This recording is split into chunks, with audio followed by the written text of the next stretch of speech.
Assalamualaikum warahmatullahi wabarakatuh. Perkenalkan, nama saya Nabila Khairunisa dari kelas 78.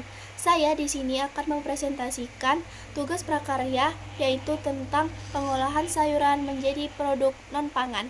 Selamat menyaksikan. Sayuran adalah bahan vegetatif yang berasal dari bagian tanaman. Produk non-pangan sayuran adalah produk yang dihasilkan dari pemanfaatan sayuran yang diolah untuk kepentingan selain bahan makanan manusia. Contohnya ada ekoenzim, ekoprim pupuk, penyubur rambut, perawatan kulit, parshel, hiasan, dan lain-lain. Pengolahan sayuran menjadi produk non-pangan dapat dilakukan dengan berbagai cara untuk meningkatkan nilai tambah dari sayuran tersebut. Salah satu metode yang umum digunakan adalah dengan mengolah sayuran menjadi bahan baku kosmetik, seperti masker wajah, scrub, atau minyak aromaterapi. Selain itu, sayuran juga dapat dijadikan bahan baku untuk produk-produk kesehatan, seperti suplemen makanan atau obat herbal. Selain manfaat ekonomis, pengolahan sayuran menjadi produk non-pangan juga memberikan dampak positif terhadap lingkungan. Dengan memanfaatkan sayuran sebagai bahan baku produk non-pangan, kita dapat mengurangi jumlah limbah organik yang dihasilkan dan meminimalkan penggunaan bahan kimia berbahaya.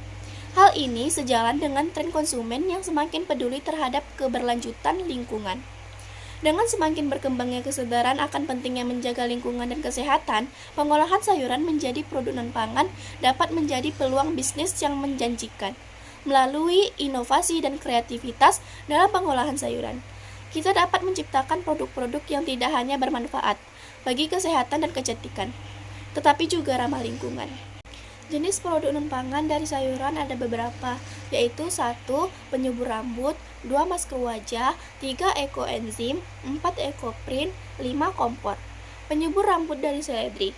Seledri, atau yang juga dikenal dengan sebutan seledri, adalah tumbuhan yang memiliki banyak manfaat bagi kesehatan, termasuk untuk merawat dan menyuburkan rambut. Seledri mengandung banyak vitamin dan mineral penting seperti vitamin A, vitamin K, vitamin C, serta zat besi, magnesium, dan kalium yang dapat membantu merangsang pertumbuhan rambut. Selain itu, seledri juga kaya akan antioksidan yang dapat melindungi rambut dari kerusakan akibat radikal bebas.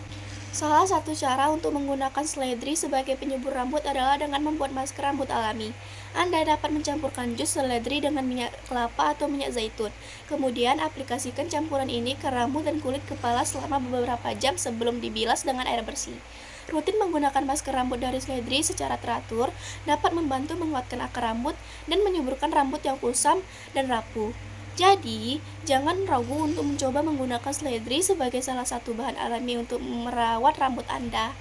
Masker wajah. Masker wajah dari sayuran adalah pilihan alami yang bagus untuk merawat kulit Anda. Sayuran seperti mentimun, wortel, dan alpukat mengandung banyak nutrisi dan antioksidan yang baik untuk kulit. Misalnya, mentimun dapat membantu menyegarkan dan melembabkan kulit, sementara wortel kaya akan vitamin A yang baik untuk regenerasi sel kulit.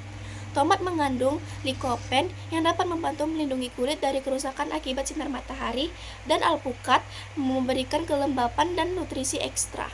Untuk membuat masker wajah dari sayuran, Anda bisa mencoba berbagai kombinasi sayuran sesuai dengan kebutuhan kulit Anda. Misalnya, campur mentimun dan tomat untuk masker penyegar, atau campur wortel dan alpukat untuk masker anti-aging.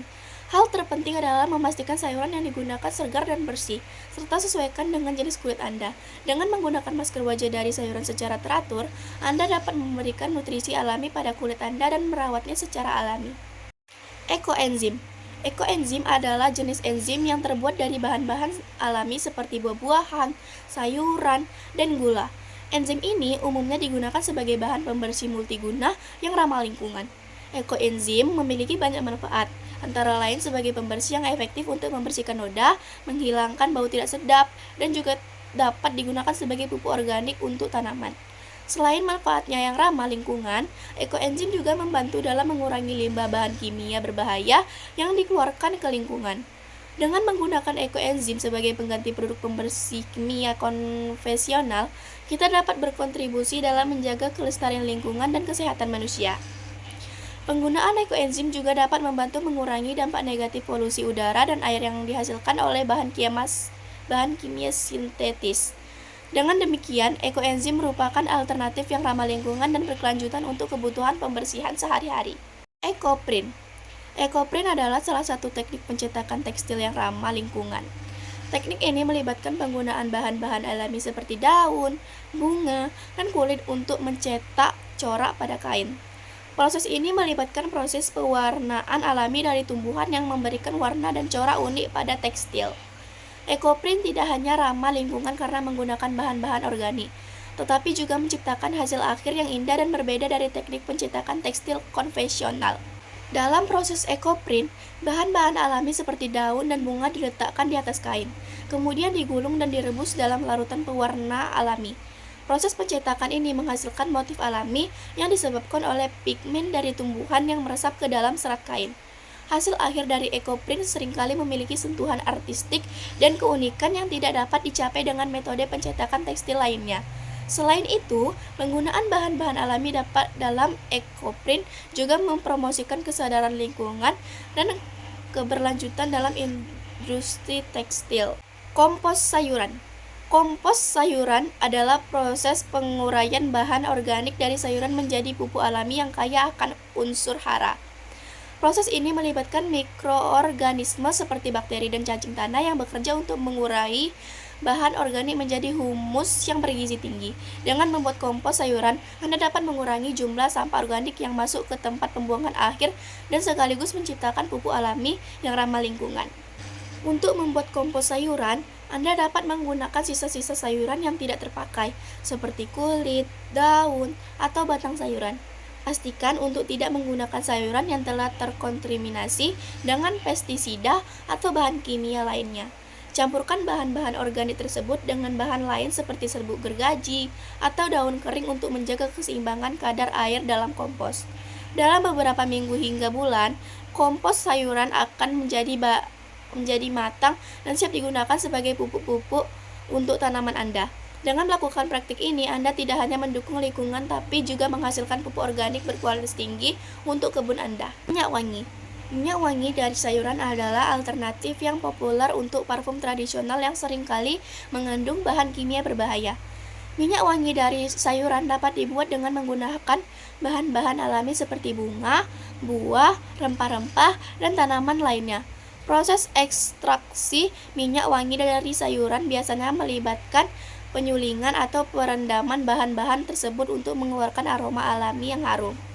Keuntungan menggunakan minyak wangi dari sayuran adalah karena komposisinya alami, maka kemungkinan reaksi alergi atau iritasi pada kulit dapat diminimalkan. Selain itu, minyak wangi dari sayuran juga memiliki aroma yang segar dan alami, sehingga banyak orang yang lebih memilih produk wangi dari sayuran untuk menjaga kesehatan kulit mereka. Beberapa contoh minyak wangi dari sayuran yang populer adalah minyak wangi lavender, minyak wangi jeruk, dan minyak wangi mawar. Jika Anda tertarik untuk mencoba minyak wangi dari sayuran, pastikan untuk memilih produk yang berkualitas dan mengandung bahan-bahan alami tanpa tambahan bahan kimia berbahaya. Dengan menggunakan minyak wangi dari sayuran, Anda tidak hanya bisa tetap harum sepanjang hari, tetapi juga merawat kulit Anda dengan lebih baik secara alami. Sekian pembahasan singkat tentang pengolahan sayuran menjadi produk non-pangan. Jika ada salah kata, mohon dimaafkan. Lebih dan kurang, terima kasih. Wassalamualaikum warahmatullahi wabarakatuh.